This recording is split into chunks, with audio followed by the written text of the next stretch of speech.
Assalamualaikum warahmatullahi wabarakatuh. Alhamdulillahirabbil alamin wal 'aqibatu lil muttaqin wa la 'udwana illa 'alal zalimin. Asyhadu an la ilaha illallah wahdahu la syarika lah wa asyhadu anna Muhammadan 'abduhu wa rasuluh la nabiyya ba'da. Allahumma shalli wa sallim ala sayyidina Muhammad wa ala alihi wa sahbihi ajma'in. Allahumma la sahla illa ma ja'altahu sahla wa anta ta'zulul hasna idza syi'ta sahla. Amma ba'd. Para jamaah hadirin hadirat rahimakumullah, marilah kita lanjutkan kajian dari Sirah Nabawiyah, melanjutkan dari kisah tentang kaum Quraisy dan titipan pertanyaan kepada orang-orang Yahudi pada bagian yang kedua. Dan pada saat ini kita memasuki bulan Rabiul Awal, kurang lebih sekarang malam ke-6 Rabiul Awal, yang biasanya kita kaum muslimin pada bulan Rabiul Awal ini banyak yang memperingati Maulid Rasul atau kelahiran Rasulullah. Para ulama memang sepakat bahwa Maulid Rasul ataupun kelahiran Rasul ini terjadi pada bulan Rabiul Awal dan pada hari Senin. Tahunnya berapa? Belum ada penanggalan nomor ya, penomoran dalam hal tahun ya. Jadi kalau saat itu biasanya masyarakat Arab memberikan nama tahun sesuai dengan kejadian yang terkenal pada saat itu. Kejadian yang pada saat itu terkenal yaitu penyerbuan pasukan bergajah ke Ka'bah ataupun ke Mekah, sehingga disebut Am Al-Fil atau tahun gajah, atau kurang lebih tahun ke-53 sebelum Hijriah. Sementara tanggal berapa, ini para ulama yang berbeda pendapat. Tidak ada kata kesepakatan ya. Yang terkenal di masyarakat kita tanggal 12 Rabiul Awal, dan untuk Masehinya itu yang terkenal tanggal 20 April 571 Masehi. Nah, pertanyaannya, apakah betul pada tanggal itu hari Senin? Nah, ini pertanyaannya ya. Ini bisa kita lacak, tadi saya coba mencari-cari ya. Ini kalender Jawa yang usianya lebih tua dari kalender Hijriah. Coba kita perhatikan di sini ya. Kalau ada 2 tahun di sini, April 570 itu bertepatan dengan hari Senin Legi 13 Mulud 459 atau 12 Rabiul Awal tahun gajah. Ini kalau ini ya, jadi 7 April ini. Tapi saya tadi pesan ke anak saya, coba dicek. Ternyata April 570 ini malah 13 Safar ya, bukan, belum masuk ke Rabiul Awal. Nah, ini masih ada keraguan lah. Nah, untuk April 571 Masehi ini, untuk tanggal 20 ya, itu justru jatuh pada hari Sabtu. Nah, jadi tadi sudah kita sampaikan kesepakatannya Senin. Nah, kalau hari Senin berarti ya kurang lebih ini ya, tanggal 22 April. Kemudian untuk tanggal Rabiul Awalnya, atau kalau bahasa Jawanya Mulud, itu adalah kurang lebih tanggal 8 ini, ataupun tanggal 9. Jadi inilah masih ada perbedaan pendapat. Dan kalau kita buka buku-buku literatur sirah ataupun sejarah juga banyak pendapat di antara ulama. Ada yang mengatakan tanggal 2, tanggal 8, tanggal 10 dan lain-lainnya. Jadi tidak ada kata sepakat, dan dalam hal ini kita tidak perlu bingung ya, tidak perlu kita perdebatkan ya tentang masalah tanggal ini. Yang jelas terjadinya pada Rabiul Awal pada saat tahun gajah dan hari Senin itu. Adapun persisnya tanggal berapa Allah alam ya, kita tidak perbedakan atau tidak kita perselisihkan ataupun tidak kita perdebatkan. Yang jelas sama sekalian bahwa Maulid ini bukan semata-mata kita memperingati secara rutinitas ya, tetapi yang lebih penting adalah bagaimana kita mengambil ibrah ataupun pelajaran dari jejak langkah kaki beliau yang telah ditunjukkan ya, sebagai qudwah hasanah yang harus kita contoh dalam kehidupan kita sehari-hari. Materi kajian sirah nabawiyah ini dalam rangka untuk mengkaji sejarah kehidupan beliau, sehingga dulu para sahabat mengatakan kunna nu'allimu abna'a al-maghazi kama nu'allimuhum al-Qur'an. Kami mengajarkan kepada anak-anak kami tentang perjuangan Rasul ya dalam peperangan-peperangan ini sebagaimana kami mengajarkan kepada mereka tentang Al-Quran. Artinya betapa pentingnya ya, pelajaran sejarah kita sampaikan kepada anak-anak kita. Kata pepatah, tidak kenal maka tak sayang ya, tak kenal maka tak sayang. Kalau pada saat ini generasi muda kita banyak yang mengidolakan dari tokoh-tokoh kalangan artis misalnya, atau mungkin kalangan atlet sepak bola misalnya, atau yang lainnya, karena yang dikenal oleh mereka tokoh-tokoh itu. Kalau kita tanya tentang tokoh-tokoh sahabat, karena anak-anak tidak kenal ya, maka mereka tidak bisa mengidolakan generasi terbaik umat Islam. Nah, inilah salah kita. Maka mari kita benahi ya, kurikulum, baik itu kurikulum pendidikan secara formal ataupun informal ya. Sehingga sebenarnya yang diperlukan kajian sirah Nabi ini ya generasi muda ya. Saya juga ada kajian sirah nabawiyah di masjid daerah Polehan sana. Itu dipaskan dengan pada hari Ahad yang saat itu anak-anak muda yang di situ ada pondok tahfidz ya, hari Sabtu Ahad, ada santri yang menginap dan santriwati yang tidak menginap disuruh hadir pada saat kajian sirah nabawiyah. Gunanya apa? Supaya anak-anak kita ini faham dengan sejarah kehidupan Rasulullah, bagaimana perjuangannya, apa saja yang bisa kita ambil pelajaran ya, dari situlah mereka akan memiliki rasa cinta kepada Rasulullah dan akan mengidolakan. Itulah harapannya ya. Ala kulli hal ini PR bagi kita semuanya ya, untuk kita kondisikan masyarakat ini supaya lebih dekat dengan Rasul kita ya. Bukan hanya, kalau sementara ini kan semata-mata hanya semacam seremonial ya, ngapunten ya, hanya rutinitas atau mungkin ritual ya. Mulutan ya kadang-kadang identik dengan mulutan ya, mulut maksudnya mulut makanan gitu ya, antar-antar itu baik, bagus ya, tapi ya bukan hanya semata-mata itu, ada yang jauh lebih substansial, yang lebih penting dari itu semuanya, yaitu mengenal kepribadian beliau, akhlak beliau, perjuangan beliau, pengorbanan dan macam-macam. Itu dari mana kita ketahui? Ya dari pelajaran sirah nabawiyah ini.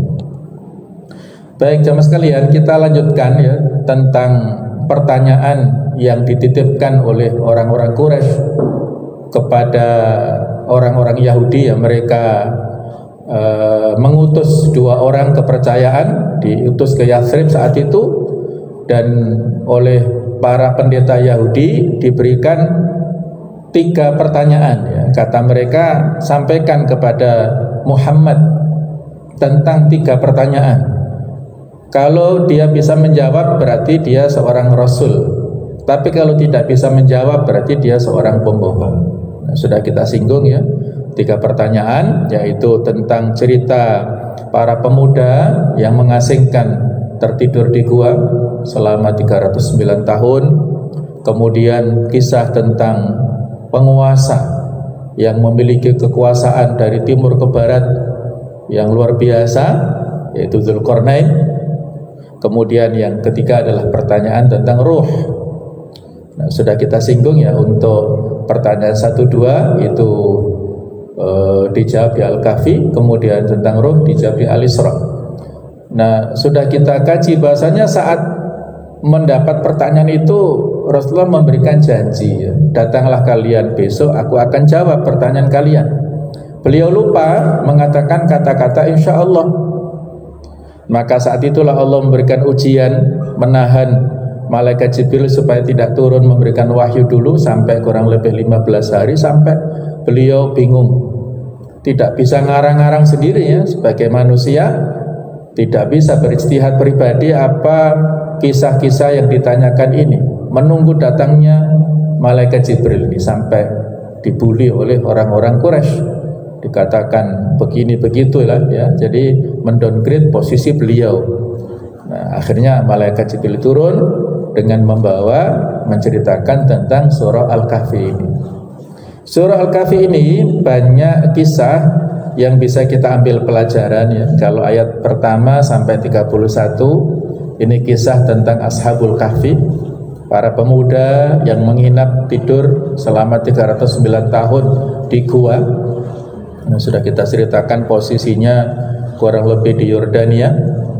Kemudian ayat 32 sampai 59 ini kisah tentang Shahibul Jannatain, pemilik 2 kebun.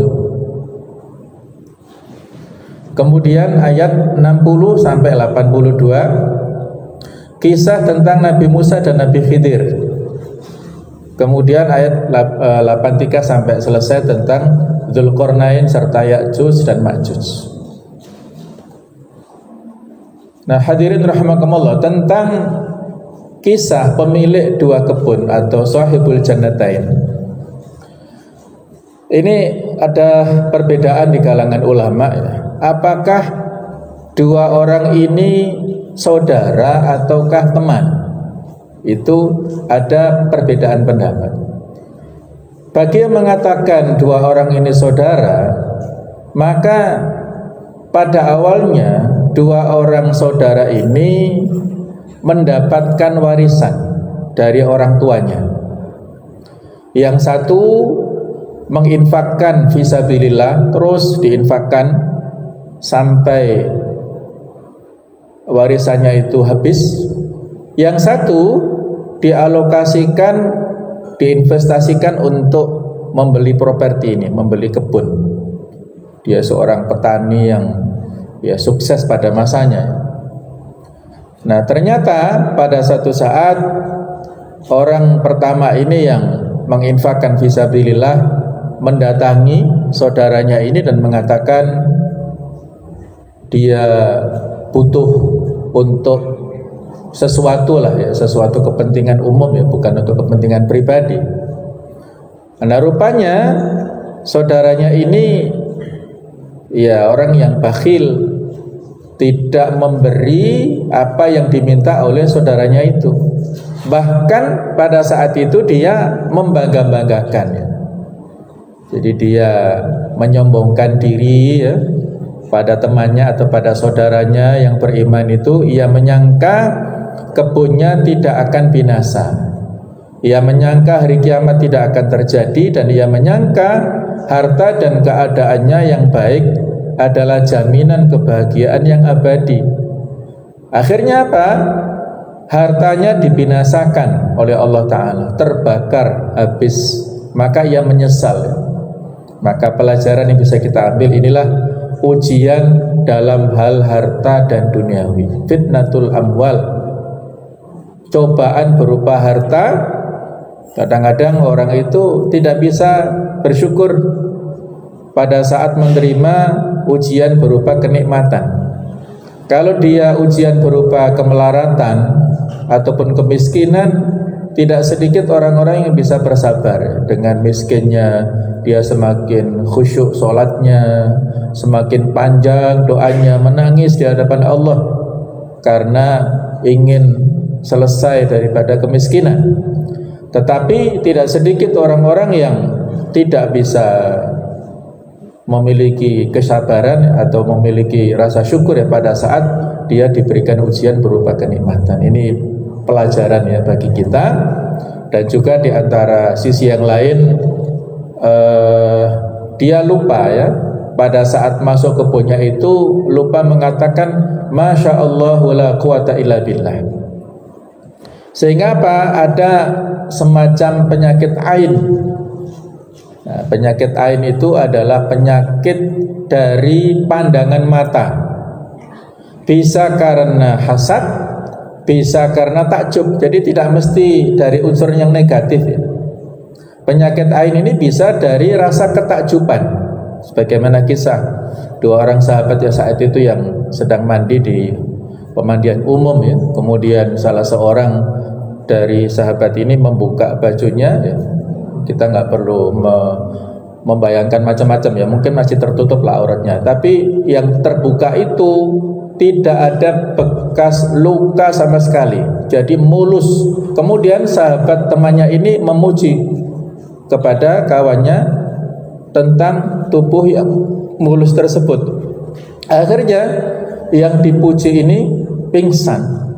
Nah, seperti itu. Jadi dia tidak ada unsur hasad, tidak ada unsur untuk membuli, tapi memberikan pujian karena dia lupa pada saat memberi pujian ini, lupa ya, karena mungkin di sini itu di kamar mandi sehingga barang atau di tempat mandi umum ya, sehingga barangkali lupa mengatakan kalimat Masya Allah la quwata illa billah sehingga dia pingsan. Nah, akhirnya para sahabat bingung bagaimana ini. Nah, maka Nabi memberikan saran supaya sahabat yang memberi pujian ini berwudu ya, dan air wudunya itu diciprat-cipratkan kepada sahabat yang pingsan dan akhirnya bisa siuman kembali. Nah, itu cara kita untuk mengobati penyakit ain ya. Kalau ada gangguan mata dari orang-orang tertentu ya, maka yang menjadi subjek tadi itu disuruh untuk berwudu dan hasil atau wudu air cipratannya, air yang sisa itu dicipratkan kepada pasien, kepada objek yang terkena gangguan itu. Itu insya Allah bisa memberikan solusi ya. Jadi intinya harus hati-hati ya dengan segala sesuatu yang kita lihat, yang kita dengar, yang kita saksikan ya. Kita harus mengembalikan semua itu kepada kuasa Allah Ta'ala. Tidak boleh kita nisbatkan kepada pribadinya. Kita melihat gedung yang tinggi, bangunan yang bagus, mobil yang mewah, yang bagus luar biasa, kita mengatakan Masya Allah la quwata illa billah. Semua ini adalah kehendak Allah, tidak ada daya dan upaya kecuali dari Allah. Bukan karena orangnya kaya, bukan karena uangnya banyak, bukan karena orangnya pinter atau banyak uang, bukan ya. Semua itu atas kehendak Allah.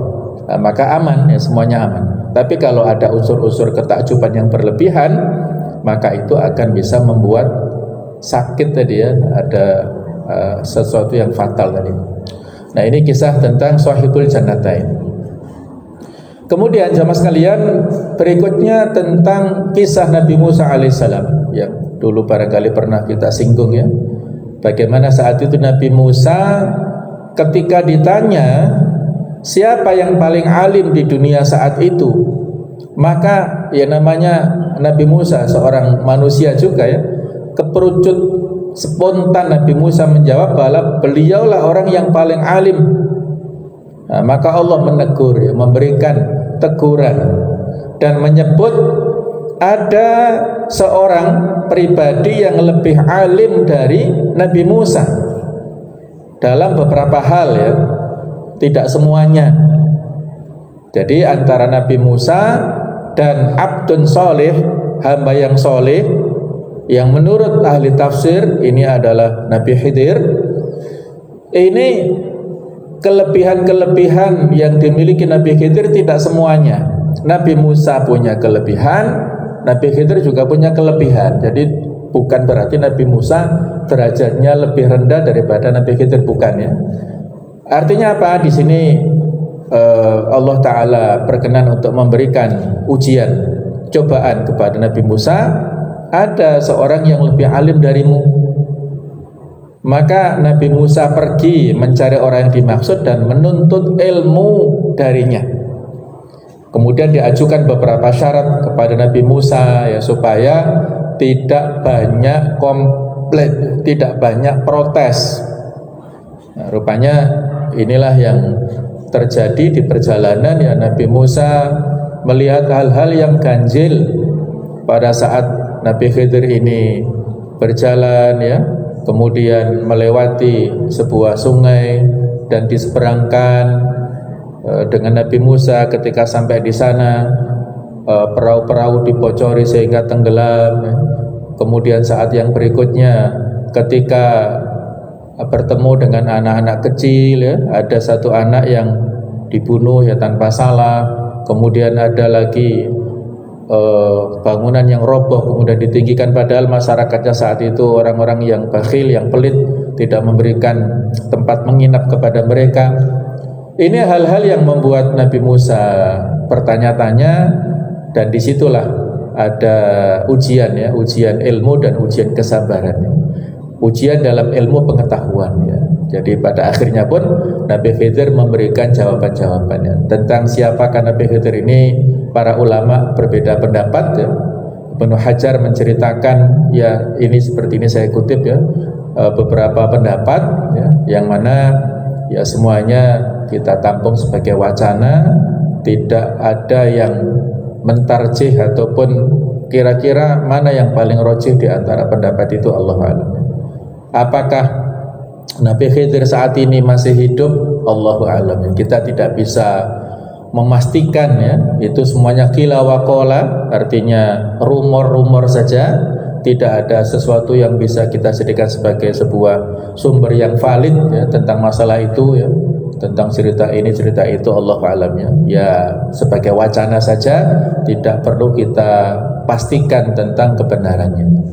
Yang penting di sini adalah pelajarannya untuk kita semuanya ya. Ada orang yang lebih alim dari Nabi Musa, dan ada dalam kehidupan kita juga seperti itu ya. Kata orang-orang, di atas langit masih ada langit. Tidak boleh seseorang mengklaim yang paling dari yang lainnya. Nah, di sela-sela itu jemaah sekalian, ada kisah tentang iblis laknatullah alaih.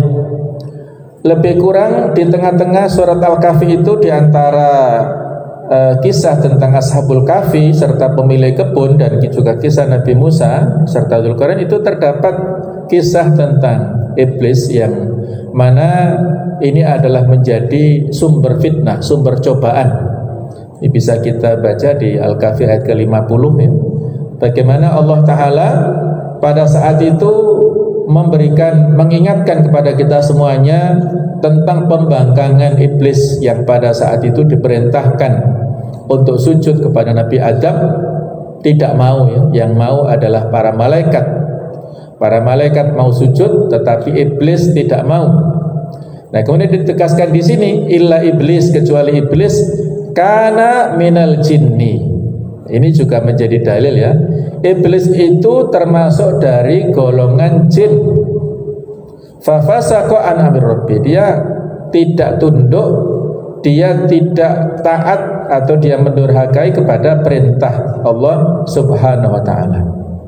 Maka kita diperintahkan ya untuk memusuhi ataupun menjadikan iblis dan bala tentaranya ini sebagai musuh kita. Nah, kurang lebih seperti ini. Jadi surah Al-Kahfi itu ada kisah tentang Ashabul Kahfi, kemudian kisah tentang pemilik dua kebun, kemudian iblis ya, kemudian kisah Nabi Musa dan kisah Dzulqarnain. Nah, jemaah sekalian, tentang keutamaan daripada surah Al-Kahfi ini, kita dianjurkan ya untuk sering-sering membaca surah Al-Kahfi ini, terutama 10 ayat pertama dari surat Al-Kahfi ini. Disebutkan dalam hadis Nabawi, man qara'a surah Al-Kahfi lailatal jum'ah dha'alahu minan nur fima baina wa bainal baitil atiq. Barang siapa yang membaca surah Al-Kahfi ini pada malam Jumat, maka Allah akan memberikan cahaya antara dia dengan Ka'bah. Kemudian di dalam hadis yang lain disebutkan, man qara'a surah Al-Kahfi fi yaumil jum'ah, siapa yang membaca surah Al-Kahfi pada hari Jumat, Allah memberikan cahaya untuknya antara 2 Jumat.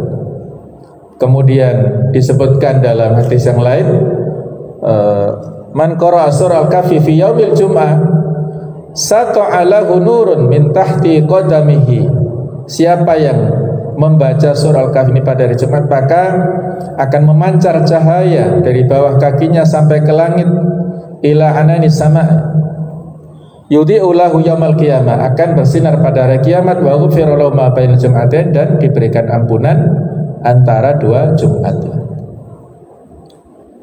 Nah, jadi jemaah sekalian, para ulama memberikan paling tidak ada 4 fadilah atau 4 keutamaan pada saat kita rutin membaca surah Al-Kahfi. Apakah malamnya seperti ini? Mohon maaf ya, sudah lewat ini malam Sabtu ya, malamnya kemarin, ataukah harinya pagi sampai dengan maghrib? Ada 4 kesimpulan. Yang pertama, orang yang sering membaca Al-Kahfi ini pada malam atau hari Jumat akan mendapatkan maghfirah, ampunan dari Allah Subhanahu wa ta'ala. Kemudian yang kedua, mendapatkan hidayah ataupun petunjuk, dia akan dijaga oleh Allah Ta'ala antara 2 Jumat, jadi jauh dari kemaksiatan. Yang ketiga, dia mendapat cahaya yang hakiki seperti ini pada hari kiamat. Ketika saat itu dalam kondisi gelap gulita, maka pada saat itu orang yang rutin membaca Al-Kahfi ini akan diberikan sinar antara dirinya dengan Mekah sana, yang kan jauh ya posisi Mekah. Artinya itu cahaya yang luar biasa. Nah, yang keempat adalah orang yang suka membaca Al-Kahfi, yang rutin membaca Al-Kahfi hari Jumat, maka dia mendapatkan aliran pahala antara 2 Jumat. Masya Allah, luar biasa ya. Aliran pahala antara 2 Jumat. Ya, pahalanya mengalir antara Jumat yang kemarin sampai tadi, kemudian tadi sampai besoknya. Kalau kita rutin, ini sebuah fadilah yang besar ya. Bagi kita yang diberikan kemudahan itu mudah, tapi kalau orang yang diberikan kesulitan, ya artinya nggak dipermudah oleh Allah Ta'ala, juga susah ya. Jadi perlu untuk kita tradisikan ya.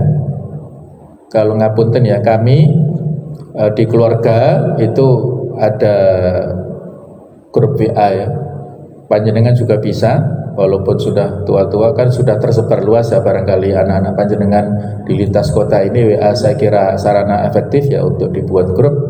Nah, biasanya kami ngelis siapa yang sudah baca Al-Kahfi, kasih centrang ya. Jadi kami tahu, oh, anak pertama sudah, anak ketiga belum, itu kami tahu sehingga bisa saling mengingatkan. Itu ya, jadi ini sekedar untuk sunnah hasanah, kebiasaan baik ya, gak perlu malu dalam hal kebaikan. Anak-anak kita ini perlu untuk kita dampingi, walaupun mereka sudah berumah tangga, walaupun sudah punya anak, tetap yang namanya tawasau bil haq wa tawasau bis sabr ini harus kita lakukan. Itu bukan bentuk intervensi ya, sudah punya negara sendiri masa diintervensi, bukan. Ini adalah tausiah kebaikan.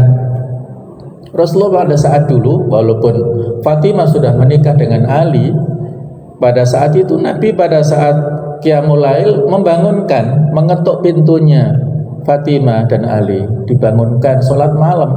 Walaupun sudah berumah tangga tetap dibangunkan. Seperti itulah tanggung jawab kita. Qu anfusakum wa ahlikum nara. Tidak berhenti kalaupun anak-anak kita sudah menikah.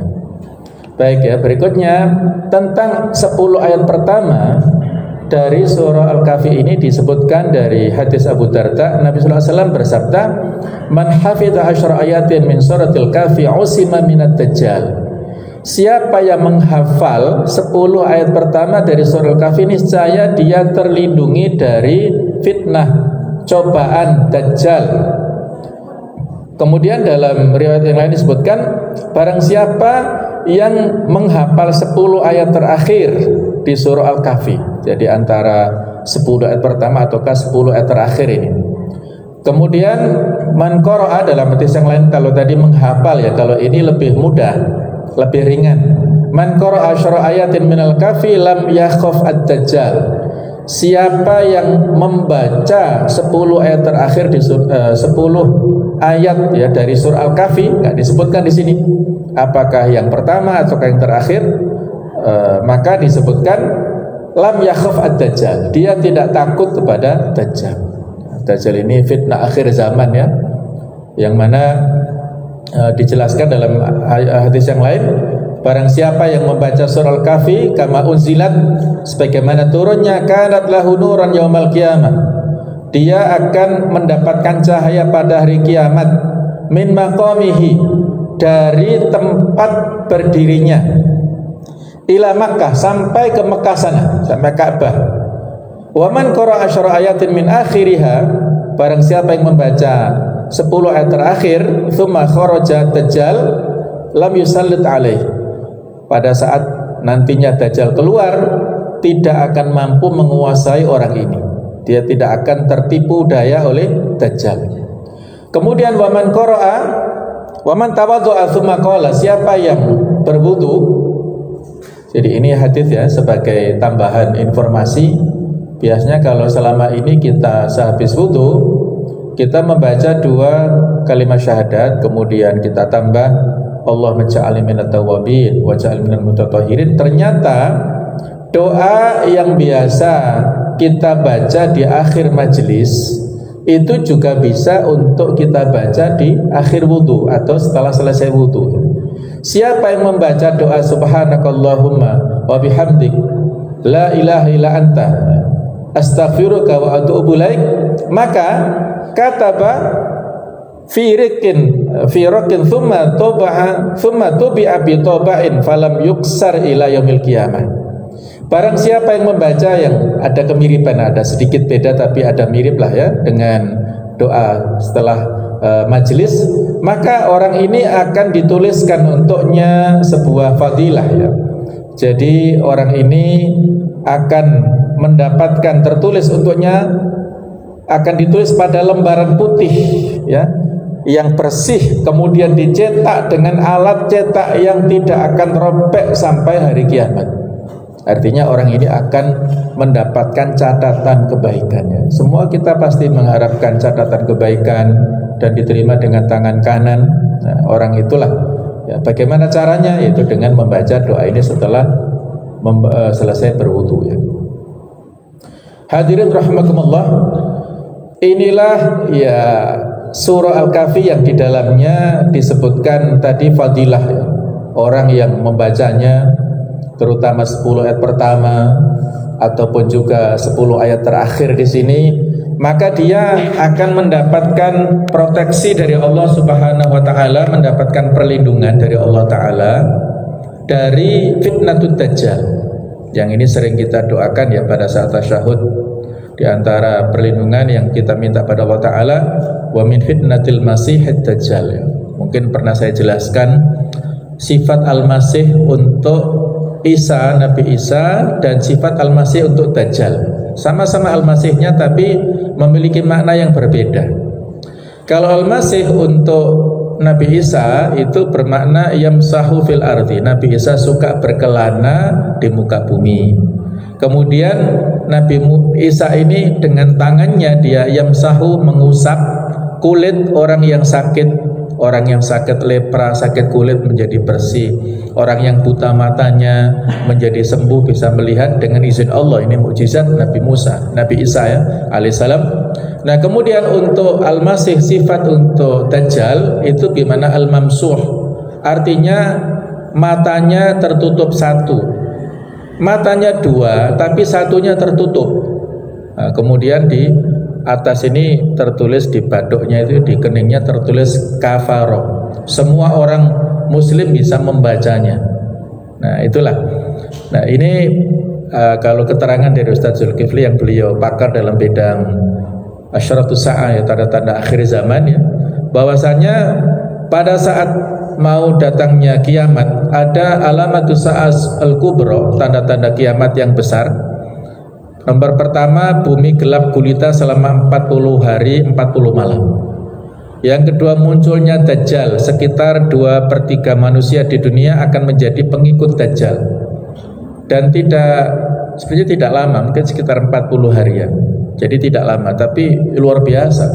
40 hari seperti 400 atau 4000 tahun, ya. Jadi luar biasa. Kemudian turunnya Nabi Isa di Damaskus, di Menara Putih, di Masjid Jami Damaskus. Kemudian munculnya Ya'juj dan Ma'juj. Yang kelima, matahari terbit dari barat dan hanya terjadi sekali saat itu. Kemudian yang keenam, dari perut bumi keluar binatang yang dapat berbicara dengan bahasa manusia. Yang ketujuh, akan tertiup angin yang lembut, sejuk, berbau kasturi. Semua umat yang beriman akan wafat saat menghirup angin tersebut, sehingga hari kiamat besar tidak akan disaksikan oleh umat muslim. Siapapun yang dalam hatinya masih ada keimanan, maka ketika menghirup bau kasturi yang harum ini, tertiup angin yang lembut ini, akan dimatikan oleh Allah Subhanahu wa ta'ala. Jadi orang yang bertemu secara langsung hari kiamat itu orang yang seburuk-buruk manusia. Kemudian yang ke-8, terjadi 3 kali gempa besar bumi. Yang ke-9, gempa bumi besar di semenanjung Arab. Dan yang ke-10, api keluar dari negeri Yaman yang menggiring, ya. Ini menjadi pertanyaan dari Abdullah bin Salam ketika bertemu Rasul pada saat awal berdatang di Madinah. Api ini datang dari Yaman dan menggiring manusia pada siang, kemudian malam harinya istirahat, siang digiring lagi, sampai nanti mereka berkumpul di Baitul Maqdis di Palestina. Itu kumpul, ya, sebagai tempat kumpulnya manusia pada akhir zaman. Dan terjadi hari kiamat, dan nanti pun pada padang mahsyar, pada artinya pada hari akhirat, itu dibangkitkannya juga di sana. Tetapi buminya berbeda dengan bumi kita yang saat ini, ya. Itulah kisah tentang akhir zaman. Hadirin rahimakumullah, ini sekilas tentang siapakah Dajjal, ya. Sekilas, ya, tidak kita kaji secara detail mengingat keterbatasan waktu. Dia dari Bani Adam, keturunan Yahudi. Kemudian sudah ada sejak dahulu, bahkan sahabat Tamim Ad-Dari pernah bertemu dengannya dalam sebuah hadis. Ditemui terikat di zaman Nabi dan kelak akan keluar dari arah Khurasan. Kalau berita yang di sosmed tentang kelahiran Dajjal ini salah, ya, hoak, ya. Jadi ini mengada-ada. Jadi kalau dalam hadis disebutkan Tamim Ad-Dari pada saat berlayar di sekitar Yaman itu berada di sebuah gua dan menemukan ini, sosok ini yang sudah ada. Nah, jadi buta sebelah matanya, ya, matanya tetap 2 tapi buta sebelah, dan terdapat tanda huruf kaf, fa dan ra di dahinya, dapat dibaca oleh semua muslim walaupun dia buta huruf. Dan tiap nabi mengingatkan umatnya akan Dajjal ini. Dan ini adalah fitnah terbesar dari sejak zaman Nabi Adam alaihissalam. Ini disebutkan di dalam kitab Asyratus Sa'ah. Beberapa fitnah, cobaan yang disampaikan oleh Dajjal ini, Dajjal diberikan istidraj, kelebihan-kelebihan atas kemaksiatan atau kekafirannya. Allah memberikan kelebihan kemanjaan kepadanya untuk cobaan manusia. Dapat melakukan hal-hal yang ajaib untuk menipu manusia agar mau menyembahnya, seolah-olah dia adalah Tuhan pada saat itu. Mampu berpindah-pindah tempat dengan cepat. Barang siapa yang menolak Dajjal, maka panennya gagal, ternaknya mati. Dan barang siapa yang menerima Dajjal, panen dan ternaknya berkembang. Ini fitnah betul, ya, cobaan berat pada akhir zaman. Dan memiliki anak buah dari setan yang dapat menyerupai orang yang sudah wafat untuk menipu keturunan orang tersebut supaya menyembah Dajjal. Ini kan fitnah berat, ya. Seolah-olah misalnya bapak kita yang sudah meninggal hidup kembali memberi nasihat, itu leh Tuhan boleh sembah leh misalnya, kan kita menjadi tertipu, ya. Maka ini berat ya, fitnatul dajjal adalah fitnah yang berat dan tidak bisa didebat, tidak bisa dibantah. Orang yang membantahnya akan mendapatkan kesulitan ya. Dan nantinya Nabi Isa sengaja diutus pada akhir zaman untuk memerangi Dajjal. Yang membunuh Dajjal adalah Nabi Isa alaihissalam dengan izin Allah subhanahu wa ta'ala. Nah, kalau kita kembali ke surah Al-Kahfi ini dan fitnah, di dalam surah Al-Kahfi sudah kita sebutkan ya tentang kisah Ashabul Kahfi. Ini ujian yang timbul dari sisi agama, fitnatul din atau fitnatul akidah, fitnatul iman, ujian berupa keimanan, dan lulus Ashabul Kahfi. Sedangkan pemilik 2 kebun ini fitnatul mal, gagal ya, dia mendapatkan kegagalan, dicoba dengan harta. Nabi Musa dari sisi ilmu fitnatul ilm, insya Allah lulus ya. Kemudian Dzulqarnain fitnatul mulk atau cobaan berupa kekuasaan, lulus. Walaupun kekuasaannya luas, tapi dia tetap beriman pada Allah. Nah, sedangkan untuk fitnah Dajjal ini mengajak untuk menyembahnya dan merusak agama. Siapa yang menolak Dajjal maka sengsara, yang ikut dapat harta. Yang benar terlihat salah, yang salah terlihat benar, dan Dajjal akan mengontrol dunia untuk kepentingannya sendiri. Bagaimana kiat untuk menghadapi Dajjal? Kita mempelajari akidah yang sahihah, akidah yang benar, terutama yang berhubungan dengan uluhiyatullah, ketuhanan Allah Ta'ala.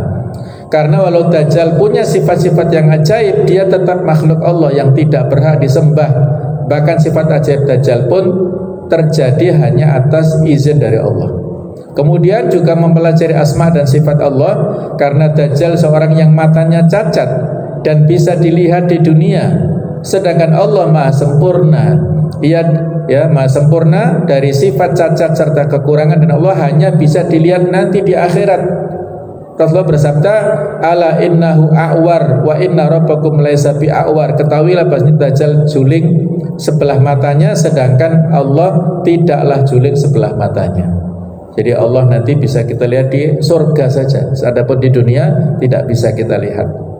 Yang terakhir ya, kita perlu untuk mempelajari kitab Allah, Al-Quran dan hadis Nabawi yang terkait dengan sifat Dajjal, dan menyampaikannya kepada anak keturunan kita agar mereka waspada dan terhindar dari fitnahnya.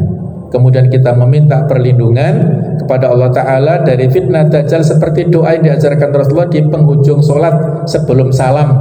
Allahumma inni a'udzubika min adzabi jahannam wa min adzabil qabri wa min fitnatil mahya wal mamat wa min syarri fitnatil masiihid dajjal. Jadi ada 4 perlindungan, insyaallah sudah kita hafal ya, tinggal kita rutinkan sebelum kita salam, berdoa dengan 4 hal ini.